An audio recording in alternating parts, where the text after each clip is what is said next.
Hello mga Katden lovers! Narito na ang pinaka-positibong news about Kathryn and Alden Richards kung saan inamin nila patungkol sa kanilang pagiging komportable sa isa't isa. But before that, if you haven't subscribed yet to my YouTube channel, please don't forget to like, share, and subscribe at i-hit mo na rin ang notification bell for more showbiz updates. Bago tayo of course magpatuloy sa ating updates for today's video, ay nais ko po munang ipaabot ang aking pasasalamat sa lahat ng mga legit viewers, subscribers, ng lahat ng mga legit na nagmamahal, sumusubaybay at patuloy na nagtitiwala sa ating channel. Thank you so much! And for today's video, bago tayo pumunta dun sa ating hot topic for today, ay pag-usapan po muna natin ang isang post na nag-trigger po sa akin para po talagang mag-research, ano? Kasi somebody posted it on Facebook saying that Mr. Daniel Padilla and Miss Kathryn Bernardo ay nagpaluhan na raw sa IG, no? Ito po yung pinakakalat po ng ilan sa mga Katniel fans. Sabi po ng post na close book na ba or open o parang binubuksan daw ulit. Dahil tapos pinakita niya po yung mga background niya dito. Dinapakita niya yung IG na nagpaluhan na daw si Miss Kathryn at si Mr. Daniel Padilla. Kasi matapos yung breakups nila, matapos silang i-announce sa publiko na break na sila, ay in-unfollow na nga ng tuluyan ni Miss Kathryn si Mr. Daniel Padilla. Pero upon checking, ay na-discover po natin na talagang mga dilulo na talaga tong mga Katniel fans dahil sa mga pinagkakalat po nilang katulad ng mga news na katulad nito. Sinasabi nila na si Miss Kathryn daw ay binubuksan na ulit yung kanyang puso para kay Mr. Daniel Padilla. So chinek ko po yung Instagram nitong si Mr. Kathryn Bernardo na Bernadette Cocat with verified check. And chinek ko kung talagang pina-follow niya si Supremo DP. Ayan, nag-investigate. And chinek natin, wala. Kasi Supremo DP po kasi ang pangalan ni Mr. Daniel Padilla sa kanyang IG. At wala po siya dun sa pina-follow ni Miss Kathryn. So, which means na hindi po totoo. Ito pong pinapakalat ng ilan sa mga Katniel fans na nagkakaroon na daw ng pag-uusap si Kathryn at si Mr. Daniel Padilla. So, close book na tayo dyan. And for today's video, ito na pag-usapan natin kasi hinihimay-himay po natin yung ilan sa mga statement ni Miss Kathryn at ni Mr. Alden Richards dun po sa kanila pong interview with Mr. MJ Felipe na marami po talaga ang mga nahihiwagaan dahil sa sobrang closeness at sa sobra po nilang pagiging komportable sa isa't isa. So sa kanilang interview, inamin po nila yan. So panoorin natin to. Love again. Parang medyo malaking naging change doon. Yeah. Kasi first, iba yung naging setup din sa working environment. And then, syempre, iba din naman kung paano kami ngayon. Tapos, na mas nakilala ko na siya over the years. So, if we're talking about comfortability, parang nandun kami sa stage na very comfortable na you can talk about anything. Ask him or, you know, yung... Yan ang ilan sa mga statement na binitawan ni Miss Kathryn Bernardo matapos siyang matanong patungkol nga sa tunay na estado ng relasyon nila ngayon ni Mr. Alden Richards. Mas naging komportable at mas nag-uusap na sina Alden Richards at Kathryn Bernardo sa latest movie nila na Hello Love Again kumpara sa nauna nilang movie na Hello Love Goodbye. Parang ngayon nga nag-uusap kami ni Kat every time na kaming dalawa lang, ngayon lang kami talaga naging namin nakilalang isa't isa kasi before sa HLG, wala naman chance to really talk to each other. Kasi nga alam nyo na, dahil may boyfriend po si Kat, and si Kathryn po ay pinipilit niyang mas maging private that time. Kasi nga naman parang, sampal po yun para kay Daniel Padilla na makikipag-close siya dito kay Alden. At syempre, first time pa lang din naman nilang magkasama sa movie. Mas komportable at mas familiar, like I said, yung parang nagiging way namin to make this film even more effective than the first part. Say ni Alden sa naging panayam niya kay MJ Felipe ng ABS-CBN News, I think safe to say na compared to Hello Love Goodbye to Hello Love Again, parang medyo malaki ang change nung kasi iba po yung naging setup. Then sa working environment kasi, iba din naman yung paano kami ngayon tapos mas nakilala ko na over the years. So if we were talking about the comfortability, nandun kami sa stage na very comfortable na we can talk about anything, say naman ni Kathryn. So which means totoo talaga yung mga bali-balita na talagang dun po sa Canada talagang mas mas lumalim yung kanilang relasyon dahil biruin niya nag-open up na si Miss Catherine at si Alden Richards patungkol sa kanila mga personal na buhay. Sabi niya nga nila dito sa interview na talagang nag-uusap na sila, tapos meron na silang understanding. Kung itatranspose natin yung kanilang mga statement dito sa interview, ang hindi nga nagbago ay ang suporta ng mga Pinoy maski saang bansa sila mag-shoot. Noong 2019 nga ay sa Hong Kong sila nag-shoot ng Hello Love Goodbye at sa Calgary, Canada naman kinuhanan ang karamihan sa mga eksena ng sequel nitong Hello Love Again. At all the Filipinos here are very supportive team and the team we feel so much love here in Calgary ayon kay Alden.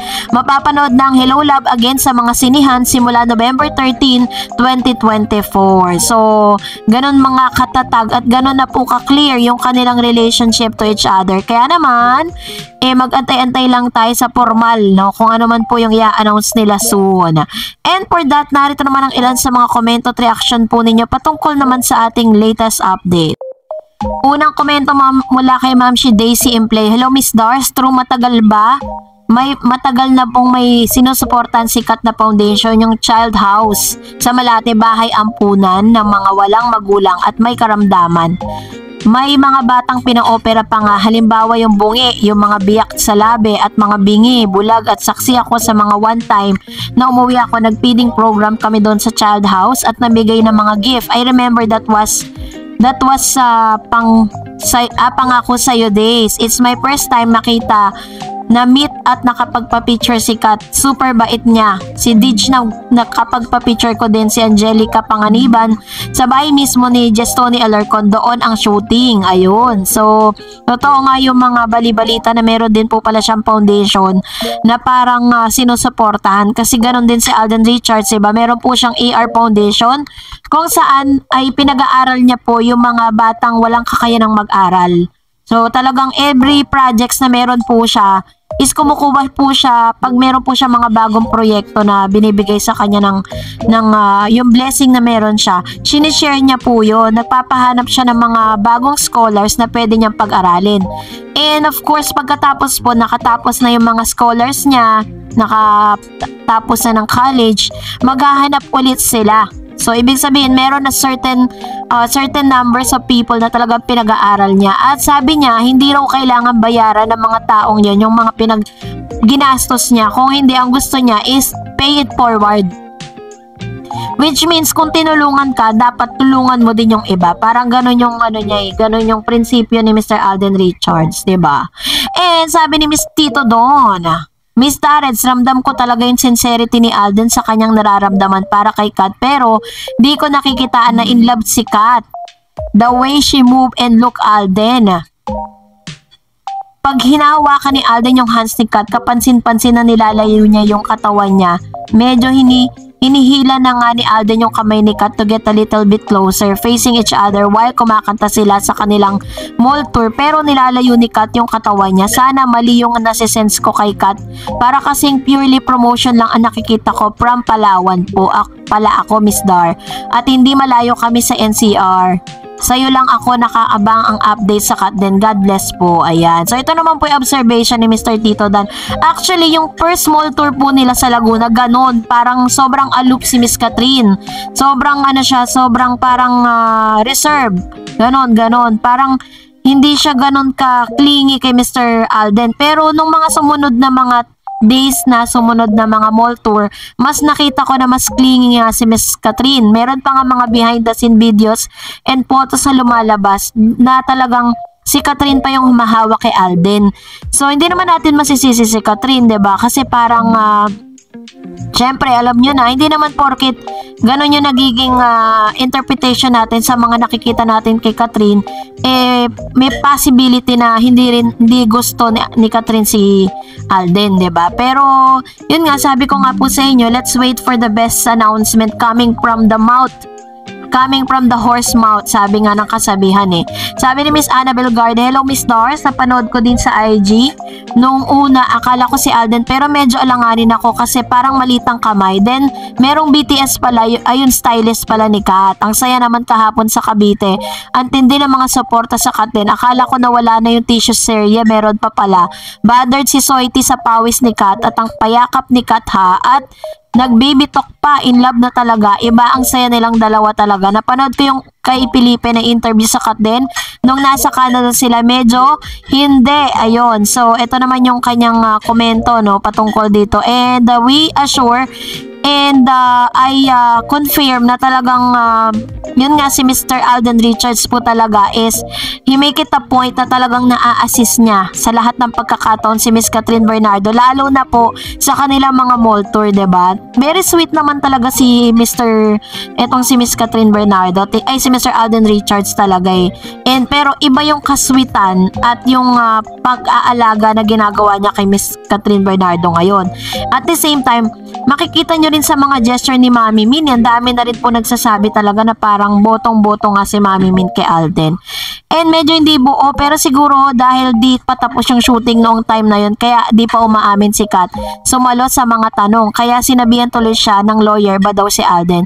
Kaloka yung sinabihan ni Alden si Kat na sumagot ka. Maganda siguro ang full video na yun. Siguro kung nauna interview baka madulas ang isa sa kanila. Thank you Miss Dar sa pa-live mo kahapon. Pero kanina di mi nakahabol. Next time ka na lang ulit. Ayan. Thank you Ma'am Shi Annabel Garde. No? So napanood ko na po yung interview. Ayan. So medyo inihimay-himay natin yung mga statement po nila patungkol dun sa latest interview nila with Mr. MJ Felipe. At nakita ko talaga na ano na talaga, kumbaga sa relationship intact na yung kanilang friendship, yung kanilang relationship dahil nakita ko na parang dumaan na sila sa stage ng getting to know each other. Sabi ni Ma'am Shi Daisy, natagal nang tumutulong si Kat sa mga bahay ampunan, secret lang. Sabi ni Miss Brenda Katindoy, number 1 love team. Sabi ni Mr. Mark Aaron Gonzalez, Kat din, heart. Ayan, thank you so much sa mga opinion po ninyo. And Miss Raquel, grabe talaga ang Kat din. Iba sa lahat ng love team. Kaya ang daming umiiyak na bashers dahil sa buset eh. Ano daw? Dahil sa sabi ni Ma'am Shereneo, thanks Miss Darred sa laging update ng Kat din. Congrats Kat din. Ayan, thank you so much sa inyo pong mga komento ha. Salamat din po sa mga pagbibigay ninyo ng mga opinion patungkol po sa mga latest updates po natin. Kasi mahalaga po yung inyong mga obserbasyon. Mahalaga po na minsan hindi lang po ako yung nagbibigay at nagre-relay ng information with you. I am also asking for information coming from you. Kasi kailangan maririnig din po natin ang inyong mga opinion patungkol sa mga bagay na ito, 'di ba? Parang give and take tayo. Sometimes may mga point of view ako na mas nagkakaroon ng linaw kapag po narinig or nabasa ko yung inyong mga komento. Kaya napaka-importante po niyan. Kaya thank you so much. And that's it for today. For more videos and updates, please don't forget to like and subscribe, and please don't forget to follow my Facebook page, Dar Eds TV. God bless everyone.